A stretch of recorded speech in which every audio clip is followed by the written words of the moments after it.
I'm so excited to talk to you. This is Thank you. I'm crazy so to me. excited to be here. I adored your book, This Thank Vicious Grace, you. and I'm so excited that I'm reading This Cursed Light I'm so glad you because got it early. oh my gosh, I have to say that when I started This Vicious Grace, I had no idea you were a debut author. Your writing is incredible. Your story was so different, the fantasy, everything. Like I Thank just can you. gush on and on about you.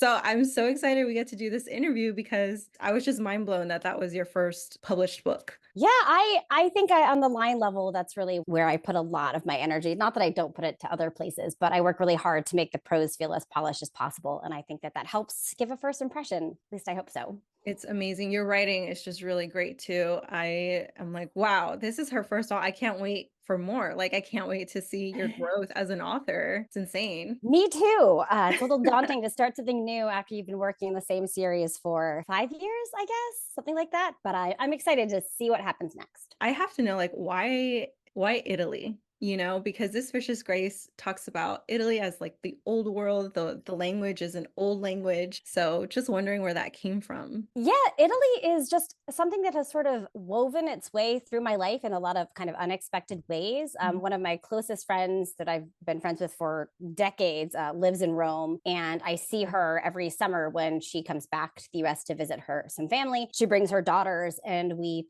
try to meet up at the beach. And so I spend about a couple days every summer at the beach with a friend and our four children running around, and hers are shrieking in Italian and mine are Yeah. shrieking in English. And so it's just a big kind of chaotic mess. My mother is fluent in Italian. It's just my Yeah. favorite place to visit. And so when I was trying to write something that was just indulgent for myself, it just Mhm. felt like the perfect place to put it. Okay, I was wondering, I was like, do you have family connection? Is it you? Because it's, I mean, it's beautiful, right? And Yeah, you it's love I visiting think I family. didn't know where the book was going to go because at the time, just like dark and broody fantasy, sorry, I'm like trying to hide the mess in the background here, was really popular. And so it was kind of like, since I was writing this rom-com shoved inside a fantasy, I figured, like, why not go big and make everything about it feel a little Yeah. different than what was currently on trend? And I'm just glad people like it. No, you did a great job. It definitely feels so different. Even the rules of your world feels so different. Definitely incorporated the language so much. And I can't wait to get into the Fonti, like what we're going to talk about. But have you heard from your Italian fans, like anything that they're saying? A little bit. Well, first my mother read it, and that was intimidating Okay. because I knew she was going to,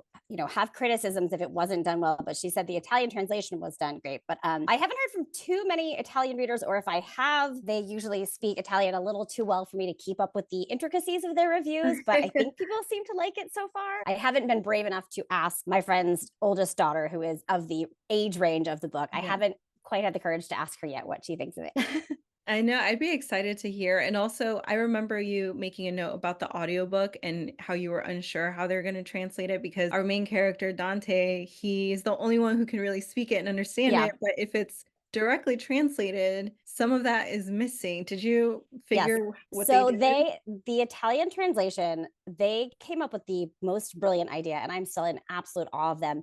But so what they decided to do is they decided to use a less common dialect of You're like, Italian for the okay, Italian. So the general okay, text of the book is in Italian. I believe it's Sardinian, which is just really cool. So it just has slight changes to some of the words. I yeah, mean, I'm sure in Italian there are some things that like Italian readers are going to be like, that's not that hard to translate because the words are similar, but at least it creates the sense of there being two different dialects of a language. yeah. And it's kind of neat because in a way, the Italian translation is more authentic now because they are supposed to be speaking a language that is somewhat, related to the old Yeah. language that's referred to in the book. Yes, So I that think is that's really true. cool. Yes. Ours is like pure English. So you're like, what old language? This Yeah.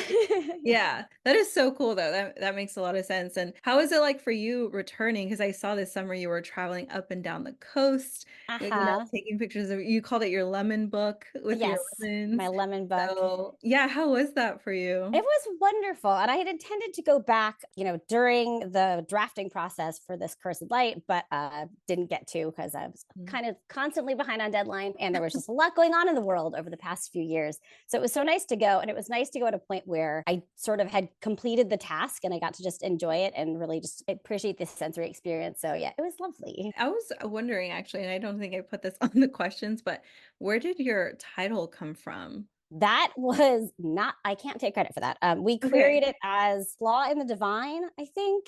And then my Oh. agent thought that sounded a little too much like a religious self-help book. So she suggested Oh, The Last Finestra. And at that point, I think we had spent like 2 weeks trying to come up with titles, and I was just exhausted. So I was like, sure, whatever. It was about a year after it sold, I think, when they were still working on the cover, when the sales department at my publisher was like, we don't like that title, so you need to change it. And so again, I pulled up my list of words and tried to generate a title. It was actually my editor that came forward, and she had the ideas for both titles. And I was like, those are perfect. They've already been approved by the sales department. Done. I like it. In a sense, I feel like it is kind of a self-help book for Yeah. some religion because Alessa, right? She's Yes. struggling so much in the Mm-hmm. first book, and she is this divine person, like this Mm-hmm. savior, this goddess, essentially. And so I'm curious, like she goes through this whole journey, but what else can we expect from this cursed light after everything It's she's been through?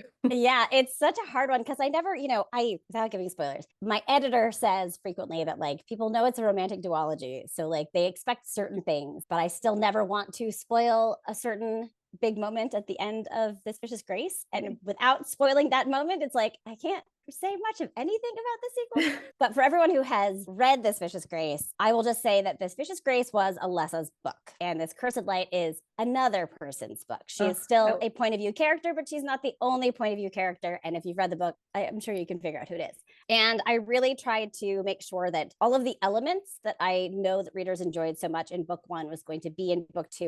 And I had to get kind of creative on how to do that, because mhm. you can't really recreate a strangers becoming friends, becoming lovers. You can't recreate the animosity of two people that don't get along who then learn to get along. You can't redo that with the same characters. Mhm. But I knew that part of that banter and that bickering and that tension was an essential part of the book experience. Yeah. So what I ended up doing is really taking some of my favorite story elements like that and passing them off to some secondary characters. So we get to have some Yes. new budding relationships between people who, don't trust each other and dislike each other. And we get to have some bickering from some other characters. So it's kind of like I took the recipe, broke it down into its components, passed them out to different characters. And I had a lot of fun doing that. Your book is such a hybrid of, yes, it's dark fantasy, it's also romantic, and it is funny because when I was reading it, you had me laughing out loud, I'm so and that's glad. something I didn't expect in a dark Mhm. fantasy. So I think you've mentioned many times in past interviews that this is who you are, like a Mhm. reflection of who you are. You like the banter, the wittiness. I just don't know how you pulled it all off so seamless. It's just great. It was accidental, honestly. I truly believe that any creative is sort of a product of every bit of media that they consume. Mhm. And so some of it was accidental in just that I grew up loving 90s action adventure movies. Like I have watched Independence Day and Armageddon and The Day After Tomorrow like 1,000 times. Like that is my bread and butter. I also grew up with a father who read tons of science fiction and fantasy, and I, was taking books off his shelf from the time I could read. He's a gruff, stoic character that people would recognize pretty quickly as something that I have characters like that in all of my work. But he also secretly loves romantic comedies, like loves Okay. rom-coms. So as someone that grew up, reading science fiction and fantasy and watching rom-coms and these disaster movies that always have a motley Yeah. crew of misfits that don't quite get along and they have to work together to save the world, and it's super Yeah. high stakes and there's always romance. So I think it's just those were all the ingredients in my head, and it was just like just squashing them together. Wait, and I can't wait to get more into the Fonte because, yeah, they're misfits, right? Yeah. And it seems like they shouldn't work together, but if, anyone watching this hasn't read This Vicious Grace yet, that last scene, I had to like pause and just admire the way you wrote that Thank you. because you can definitely tell you have watched these movies. It was Mhm. like watching this epic scene, and I was like, how it like it was just playing in my head like a movie. This is insane. This I lady's love that. insane. Did you always plan for them to be a duology, like 2 books and that's it? No. And I will give, there's another author named Margie Fuston, and she gets all the credit for this because about 2 weeks before I started querying the book that became This Vicious Grace, I did not have an ending for it. It ended at that moment because I was very conflicted about the fact that I knew that a certain character's character arc required a lot of sacrifice, and I didn't know how to create that kind of sacrifice without just having it be a really, really, really tragic ending. Yeah. And so I did something truly evil, and I sent out that draft to a number of writer friends missing an ending. And I said, just to warn you, I haven't quite figured out exactly how to end it. I'd love your input once you read it. Mhm. So they all got to that point and then it just stopped. There was a lot of language in the emails and the text messages that I got from friends who were very unhappy with me for leaving them on that cliffhanger. And Margie basically wrote me an email and said, wait a second, wait, I have an idea. She said, I have this idea. And again, I won't say it on here for people who haven't seen it, Mhm. but she was like, I have an idea where you can still make this hurt so much, but also like it'll create a possibility for a sequel. That is brilliant. I was like, oh, the pain. And yet now suddenly there could be a sequel. And so she gets full credit for that. I don't know if I ever would have got here without her. So Well, thank you, thank Margie. you, because I was sobbing. So I'm really glad there's something else there because that was just so good. I mean, I love an author that hurts me, but I'm still gonna be so sad. Okay, so going back to the Fonte, did you love every single one? Because let me just tell you, Caleb was I wanted to fight Caleb. I wanted to fight so many of them. And still the way you wrote them, I mean, I can't spoil things, but did you always love them? Did they No, change your no, mind? I did not. They were very, I mean, in my first drafts, I think they were very kind of cardboard cutout. They also were not in the book nearly as much in my early drafts. Oh, Originally, I thought that the only way to have a really difficult ending would be for kind of to pick them off one by one, have her sort of eliminating them. And so a yeah. lot of them were only in it for a chapter or so. And then I think it was when I was revising with my agent that she said, you know, she had a different idea for where I could go with part of the ending. And once we came up with that, then I realized, well, I'm going to spend a lot more time with these characters. I need to get to know them better. And I'm Yeah. kind of incapable of writing a character. Like once I dig deep and try to figure out who they are, I can always find something redeemable about them. Yeah. So yeah, my favorite is hearing from readers who hate Caleb at the beginning and then love him at the end. And there's another character who they love at the beginning and then they hate at the end. And I'm like, well, I Yes. feel like I've done my job there. Yeah. Do you have a favorite? Yes, Kamaria, Kamaria? hands I down. why did I think it was Kamaria? Is it because she has I think those it's because like Alessa likes her so much that people pick up on it. yes. Oh, she's great too. And I hope we get to see like more of them in Yes. following books. Yes. Yes. I wanted to touch on Alessa's brother. Mhm. Is it Audric? Adric? Adric. Yeah. Adric. What is up with him? You know, what is this? Like, how does Alessa just like come to peace with him? I think readers will be happy to know that this, I think, you know, at the end of this Vicious Grace, there isn't a whole lot of time to wrap up and to deal with hurts that people have caused for Alessa in the past, because it is, you know, the end of the world is on the horizon. And those are times where I think you can let go of a grudge, at least temporarily. But in the Yeah. sequel, there will be a lot more kind of digging deep into that. And Adric will have some explaining to do. And he will be held accountable by many people. So yeah, you know, I really wanted their relationship to be as complex as sibling relationships can be. And so often in books, the sibling relationships are just so positive. And I am so happy for everyone that that resonates with. But in my life at least, sometimes family relationships can be complicated, and Yeah. things like envy, things like competition play a big role. And you know, Adric is human and he is flawed, and we'll see if he can become a better person or not. Yeah, we'll see, because there's conflict and then there's what he did. And I'm like, Yeah. "Sir,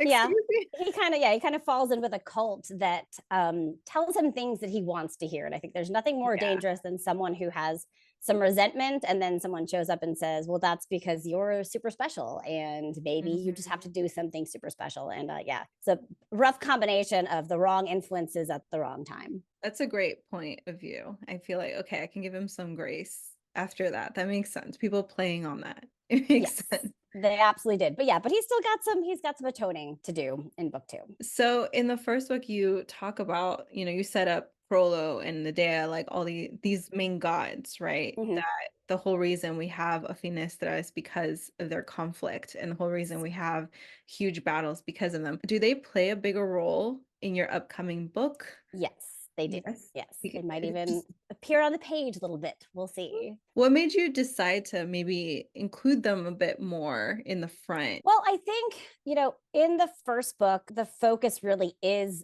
on Alessa and her journey and the fact that she has to find a partner in order to ward off this threat from the gods. But the actual threat isn't really on page until the end of the book. So it made sense to have them be these distant characters. And also, she is someone who, in many ways, feels abandoned by the very gods who chose her for this role, because they are supposedly picked her because she was supposed to be the best at this job and she's terrible at it. And Yeah. so she doesn't feel very connected to them. She's really Yeah. struggling with her belief system there, even though she lives in a world where like everybody has to accept that these gods exist because they do send flying demons once a generation. It's hard to be agnostic when when demons are coming from the Yes. sky. But the sequel, so much of the focus is on the fact that these gods are now not letting them go. They're not letting, Mhm. she thought she had one battle to fight and now there's more to deal with. And so I think the gods in some ways almost have to show their faces so that the characters can deal with that once and for all. Yeah, and did you always have their voice and, like, who they were in your mind, or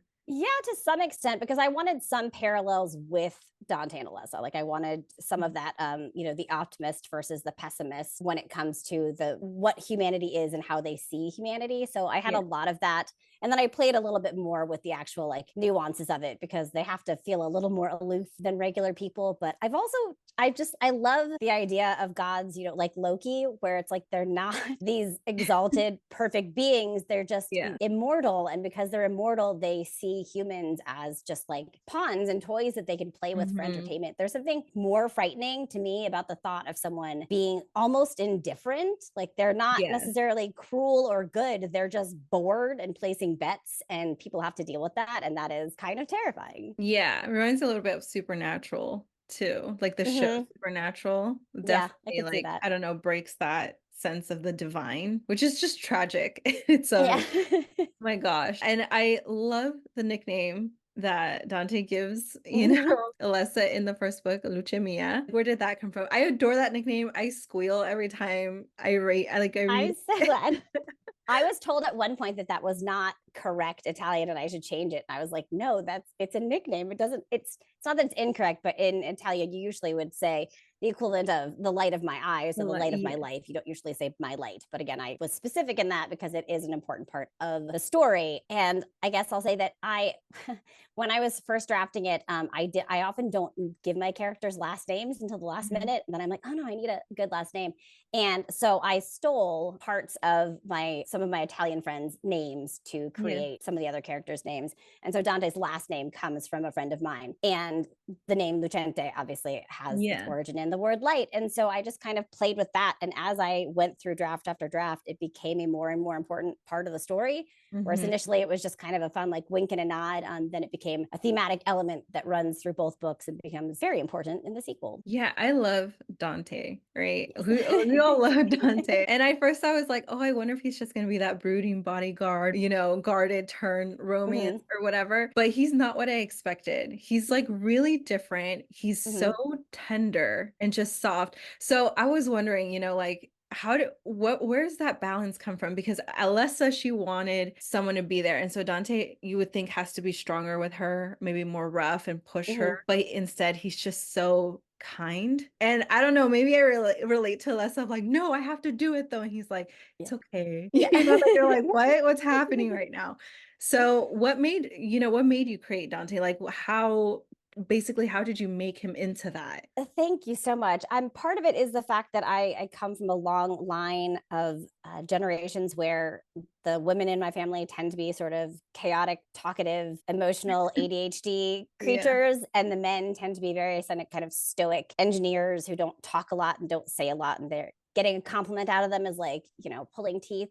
But they are all very kind and loving people underneath it all. So for me, there isn't a juxtaposition as much as I might think there might be for a lot of people, just because that is what I'm Yeah. so familiar with. But also, the character was originally very loosely inspired by Wolverine from the X-Men. And the thing Okay. that I've always loved most about that character is that people think of this character as someone who's so tough and so fierce and so dangerous. But what I always liked about his character is that, yes, he is a deadly, deadly person, but he Mhm. also in every single one of his movies, like ends up being like, oh, I've got to help this kid or Yes. this young woman in distress. Yes. But like, he doesn't want to be a hero. He thinks he's a mean person, but like Mhm. cannot walk away from someone who's suffering. And so I wanted that thread to come through. And I mean, I love the dangerous bad boy character type too, Mhm. but Alessa doesn't need someone who's hostile and dangerous Mhm. and mean. She needs someone who can actually see her and empathize with her. So he has to have a lot of layers. Well, she has her mentors for that and Yeah. herself for that, but, great point with Wolverine. I love that character too. I love Mm. him.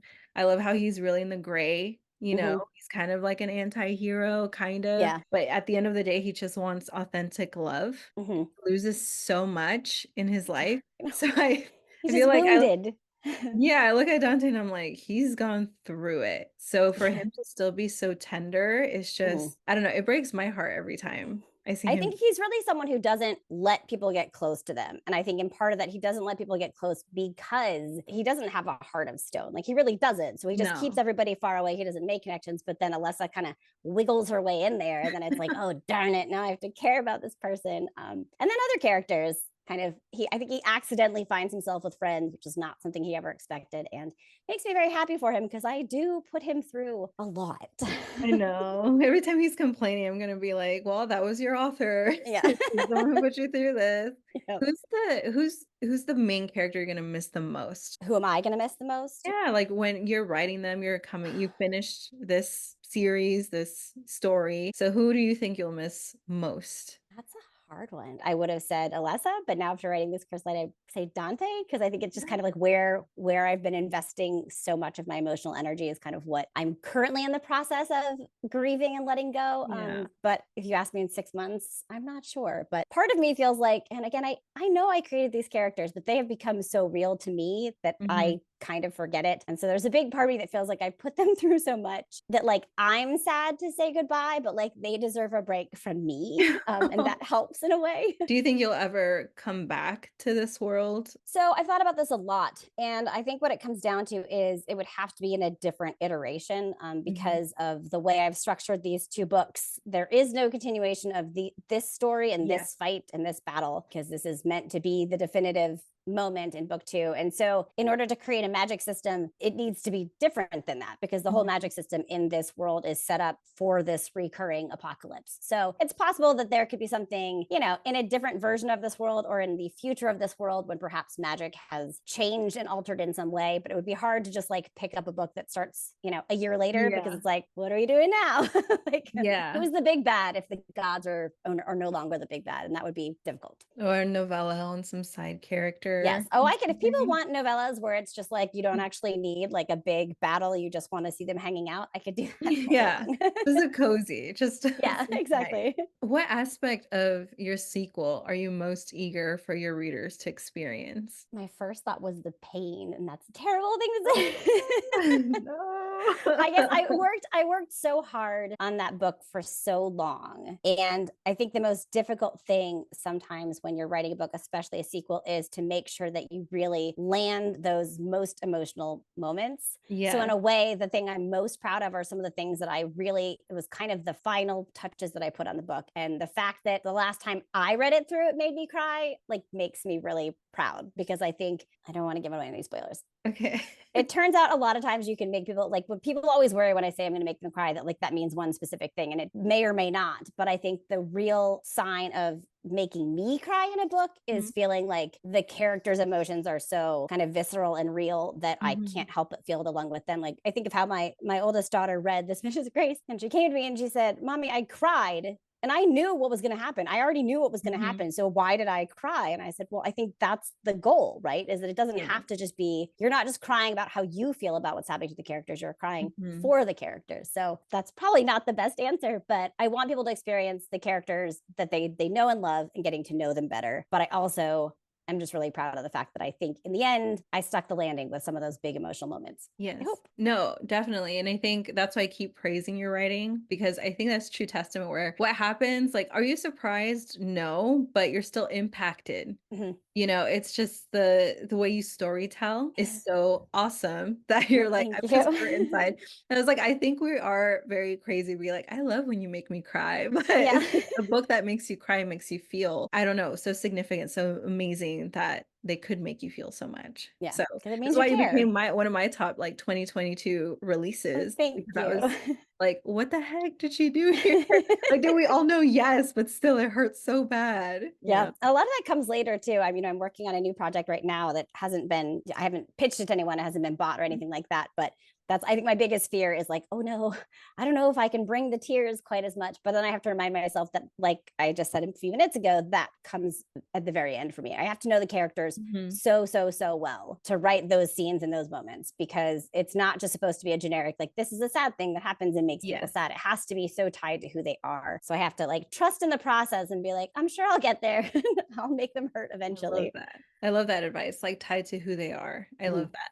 And we'll definitely get into your writing some, but I wanted to play, like, some mini games here. Sure. I think that's fun. Oh, I love how they bring out Gelato, right? And it's Hmm. like he can tell who was it, Joseph? Was it Joseph?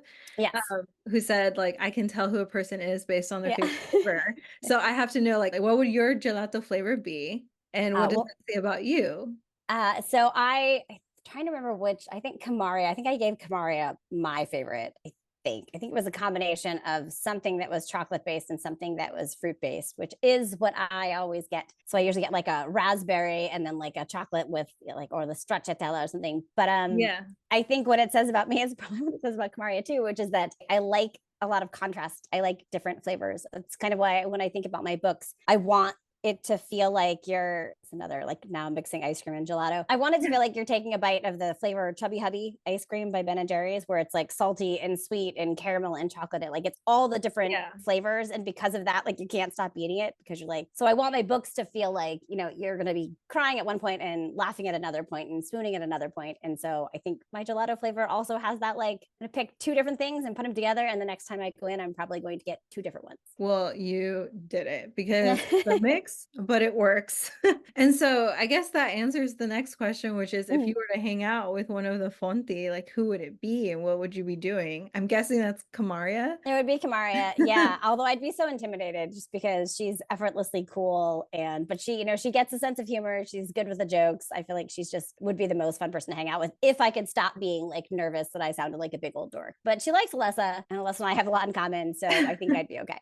She's a good time. I Yeah. think she's a good time. Okay, between these three places, where would you actually want to visit? So we have I think it's the Cichadela, right? Hmm. His restaurant or Nono and Nona's villa, like their house. Like where would you want to go? I think I'd probably want to go to Nona's house. There's Yeah. something so, I don't think it's in here. My father took a picture. He's a talented photographer, and one of their previous trips to Italy, he took a beautiful picture that is of this stone house on a gloriously green hillside in Italy. And I always picture that being their house. And so it's like you get all the beauty and the ambiance of the Italian countryside, but also get to be like cozy and comfortable. It sounds beautiful. I think I would want to see Nona's house too. Yeah.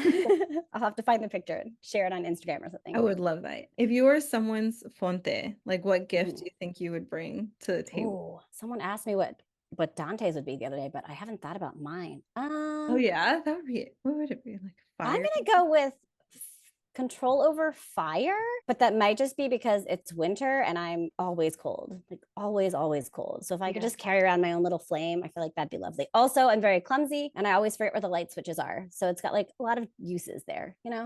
It's like a Is a candle and a hand warmer. is a fonte's like gift connected to something they need or who they are? Or did you were just like, you know what, this works for this character? I kind of chose what works for each character. It's a little connected to their personality. Kamaria is kind of fiery and impulsive, and she brings a lot of energy to a room. So I gave her fire. Joseph is very cool and calm and collected, and so it makes sense to me that he would be the person who would quite literally bring down the temperature of a room if he Yeah. chooses to. Nina is a little chaotic. Her power is a little Apparently. unpredictable, and so is she. She's still very young. She is figuring out who she is and what she believes. Saida, I'm not really sure why I went with the wind, but it's convenient because I love that Saida is always trying different hairstyles, and sometimes she uses Mhm. scarves in her hair and all different things. And it makes a lot of sense that if you're always making wind, you're always going to be thinking about how do you keep your hair from flying in your face. So I yeah, love that. sort of. Okay, that makes sense. All right, so those are some of the mini questions I had. We can get into your writing. I know you love like banter, wittiness. We talked Mhm. about how you're a master at mixing all these things and making it work. But is there a scene that made you emotional and a scene that was really difficult for you to write that maybe challenged you as a writer? The scene that I think,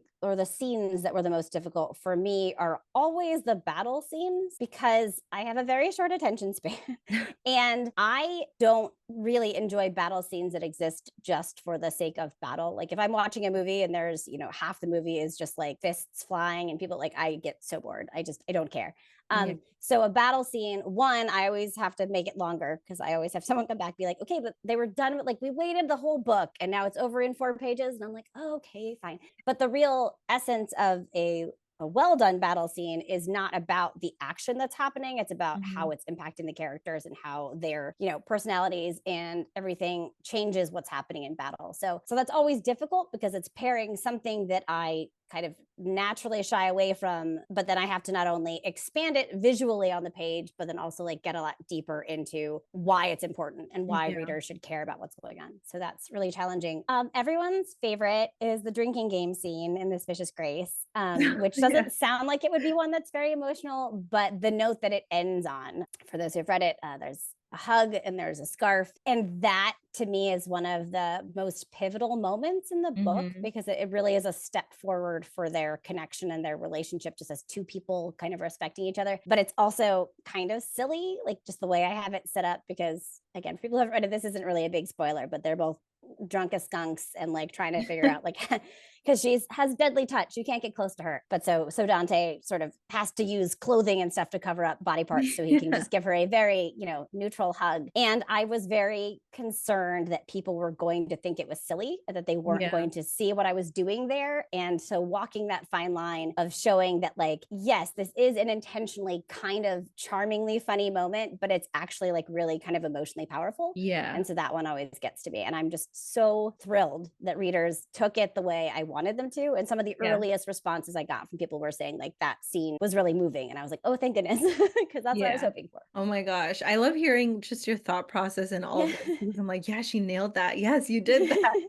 But it's just crazy how much work, how much intention Mhm. goes into writing and making that type of impact. It really is, though. It's so many layers and layers and layers. Like my first drafts are absolute disasters. Like I don't know where it's going. I don't know who the characters are. And then I'm going back and I'm filling things in. And I think if you give yourself the freedom to just keep exploring as you're writing and to give yourself enough time to like step away from it and let those connections form, it's pretty amazing what our brains can do even without us intentionally doing it. And if you give Yes. yourself enough time to like let those connections happen, I always wake up at like 3 a.m. when I think that I'm finished with a book and it's like Yeah. all the light bulbs. I see how things come together and then I go back in and kind of weave things around. But yeah, it's a not linear process at all. I think you've mentioned before that you're a psych major, like I Mm-hmm. am too. So I love those moments because I'm like, well, that's my subconscious like Yes. working. And I'm like, Yep. yay, you're finally at the forefront. Like you're finally Yeah. usable.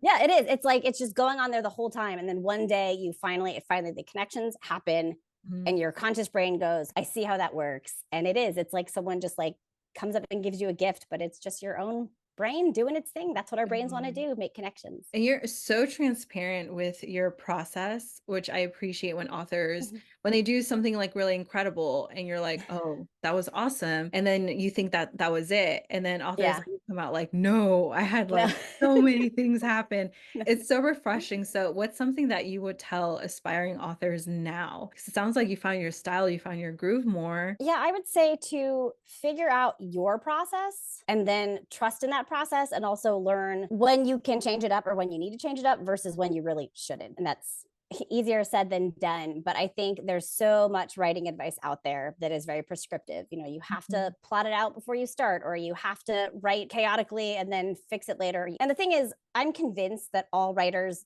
do all of the same things. They just do them in different orders and different ways. So we talk about pantsers versus plotters. Pantsers kind of fly by the seat of their pants and plotters plot things out ahead of time. But I'm Yeah. convinced that even pantsers still go through an intense plotting phase. It's just not their generative phase. And plotters still go through a brainstorming phase. They might just do it in a physical brainstorm or sitting around thinking about it, whereas pantsers are kind of doing their brainstorm in their first rough Yeah. draft. So you have to just kind of try different things until you figure out what works for you. And if you start to think that your way is the only right way, then I'd say that's exactly the moment that you should try writing something using the other method, because that's the only way you're going to figure out what really, really works best for you. Yeah. Maybe like push yourself differently. Exactly. I just related so much to, I think you had an interview in another YouTube video about being an overachiever, this perfectionist, kind of burning yourself out. Right. I was like, I feel that after college, I was like, let me just take a break. Mm-hmm. I'm so exhausted. I pushed myself too much. And so looking back, looking at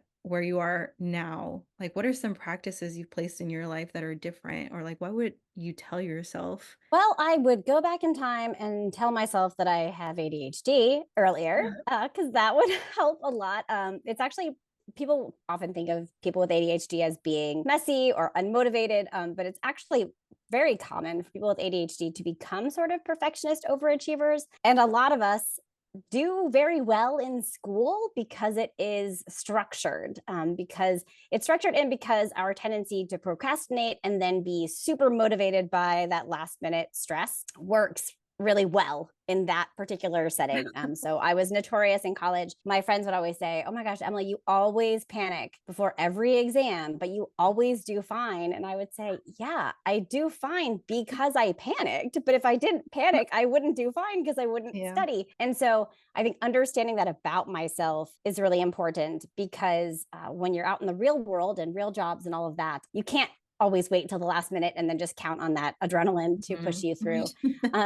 So I think it's really important to kind of see that this perfectionism and all of that is a strength, but it can also be a weakness, and to figure out the balance that allows you to live a happy life as well as, to turn in your best work. Because I will always annoy editors because I always want to go over things one more time and check every word and make Yeah. the prose beautiful. But at the same time, I don't know, I like to say, like, at least I do it thoroughly and well. So my attitude is Mhm. like, give me 2 more days and you'll have a lot less work to do on your end, I promise. Yeah. And you're also just like, "Let it go. You're Yes. fine." Yes.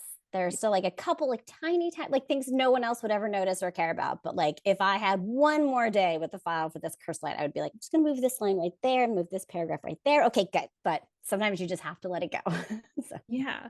So originally I was gonna ask you, 'cause you mentioned like, oh, I like working backwards with the character kind of setting a very firm foundation. That was such great advice. But I feel like throughout this whole, talk, you basically talked about that, about what it means to really know your character, work backwards, put them through stuff, and don't just put them mhm. through stuff for the sake of putting them through Yeah. stuff, having an emotional connection. So I guess I just have to ask then, like, what other piece of advice would you give? Because that was basically we actually went in deep into that. Yeah, I'm a Yeah. talker, so I can get into a lot of I love stuff in a it. short period of time. This is going to apply differently to different people. I think you need to know where your strengths are, or at least where your natural inclination is, and then make an active point to learn the opposite side. So, for example, I've had a lot of friends who are studious plotters who structure their books thoroughly. They know everything that's going to happen before they Mhm. start writing, and they are baffled with my process because it seems so chaotic and they don't know how I can write without knowing what's going to happen in the story. But I have a couple times successfully convinced a friend to Mhm. just try going off script, letting your characters kind of lead you around for a little bit. And it's not that they change their process after that. They're still plotters, but they have learned something from the experience of trying this sort of super character driven exercises. Yeah. Whereas I am very character driven. I chase my characters around, I put them in situations to see what they'll do until I Yeah. get to know them very well. But then I have to know every single thing about how to plot the beats of a story for my Mhm. revision process because I do get extremely granular. I have this big chaotic, 100,000 words of like bantering and fun. And it's like, whoops, I forgot to put in an antagonist, or like this doesn't happen for way too long in the book. But Yeah. then I've really made an effort to learn about story structure. I mean, to a kind of ridiculous degree. Like I'm like, the inciting incident will happen at exactly the 12% mark, like all these things, Oh, okay. because I need that structure and like that external structure to make sure that I am delivering the things I need to deliver. So Yeah. yeah, like kind of figure out if you're super character driven, make an effort to learn about plotting and structure. Mhm. If you're super like plot driven, then make sure that you're making a concerted effort to think deeply about your characters. Yeah. So yeah. No, that's so great, and I think it also challenges you. I mean, I've heard some authors Mhm. say sometimes I'll read, like, a thriller even though I'm, like, in fantasy Oh and yeah, mix it definitely up, read outside your genre. Yeah, I Yeah. read so much. Again, I said I grew up on science fiction and fantasy, and then for a long time I read a lot of Regency romance, and then I Yeah. got into adult contemporary romance, and I think all of those improved my writing in ways that I couldn't necessarily have improved if I was just reading in my own category. Yeah. So for your next story, do you think you're gonna stay within YA, fantasy, switch it Yes, up? both. Yeah, I think I'm going to stick with the romantic YA fantasy for a while. For a couple Yeah. reasons. One, because I feel like I'm just kind of getting good at it. I'm like, I want to take all the things that I've learned over the past few years and use them to theoretically have an easier time with the next book. I don't know if that ever works, but also because I'm really excited about the readership that I am growing in this category right now, and the fact that people are willingly following me from one book to the next. So I think I owe them at least, one or two more books that are something they will know to expect before I might potentially have the freedom to kind of branch out and try new things, and trust that they will come with me on that ride too. And is there anything you can tell us about the next story you want to write, or like any theme, or like Um, yeah, I'm trying to think, what can I say? Like, I don't want to give the pitch. It is about two characters who really, really hate each other, but who have to work together because they have some very romantic friends who are getting into a bit of a mess. And so it's sort of the typical main characters of a story are not the main characters of the story. It's kind of the side characters are the main characters, and I'm having Oh, a lot of okay, fun okay, with it. okay. I love Yeah. it. I wonder if we'll see more drama, more things Lots of drama, happening. lots of things going terribly wrong, and characters embarrass themselves, and playing with some tropes that I didn't get a chance to do in this duology. It'll So be I'm excited. fun. And do you enjoy the world building aspect of all of this, or is that a little It's bit more not my challenging? favorite part, because for me, the world building exists for the characters. So I enjoy it in that element, but there are really high expectations in fantasy. And there are definitely times where I'm like, we don't need to know what's happening in the other part of the world. Kind of play with that with this vicious grace, because I'm like, there is no rest of the world. Therefore, don't ask me any questions. Like, it's all been, obliterated. Like, don't worry about it. Yeah. And also, Alessa is very sheltered. She doesn't know a lot about the Mm-hmm. complexities of her world. But I will also freely admit that, like, if someone comes to me and says, well, I don't think they should have showers, I will say, I don't care. I want them to have showers, and I want them to have toilets. The ancient Romans figured this out. Like, Hygiene, just roll yes. with it. Yeah. We're not chamber pots here. I'm just not doing it. I refuse. So to some extent, there's a little bit of, I'm stubborn, dig my feet in and go, I'm doing it anyway. But I like the parts where I do get to create a world that makes life as difficult as possible for my characters. I mean, that honestly is how I world build. I Yeah. started with Alessa not being able to touch someone. And I said, okay, why would it be really important that she has to touch someone? Okay. Mm-hmm. So now Mm-hmm. she's really isolated. Well, how can I make that even harder? I'm going to make her society one that really values connection. Like, I just build it out to make it as difficult as Yeah. possible. That can be fun. But I love that because that is, like you said, working backwards. Like, Mm. why do they have this trauma? What's Yeah. going on? Not just they have it, Yeah. you Not know? just he's traumatized because we love a traumatized bad Yeah. boy. I love it. I'm so excited for more readers to pick up This Vicious Grace. I've Thank you. I am featured it too. multiple times on my channel and like my book page, Oh, but thank everyone needs you. to pick it up. You heard the author right here. She loves making you cry. She loves making people suffer. And we always say on here, make us suffer, we give 5 stars. Okay. So Yes. And a completed duology. Everybody likes, even if you haven't read the first book, like, you like to be able to have two and you could finish it. It's all right there. yes, that is so true. But I had such a blast gushing over your work, your Thank awesome you. mind. And actually, like, such an honor and pleasure to talk to you because I was reading this. I was like, it'd be so cool to interview her. And like, here we are. So it's so exciting. Thank you I for love spreading it the so word. It means a much. lot to me. I hope you keep writing, keep giving I us. will. We'll definitely follow you into the next novel that you make. Thank And you I so just much. appreciate everything you shared here Of course. today. My pleasure. So Thank you. excited. Congrats on your second book. I'm sorry Thanks. that we're grieving the last Finestra, But but I say goodbye to them, but I hand them over to all of you. So thank you. We love it. We love all these characters, so we can't wait for your sequel. take Have a nice care. day. Bye. Bye.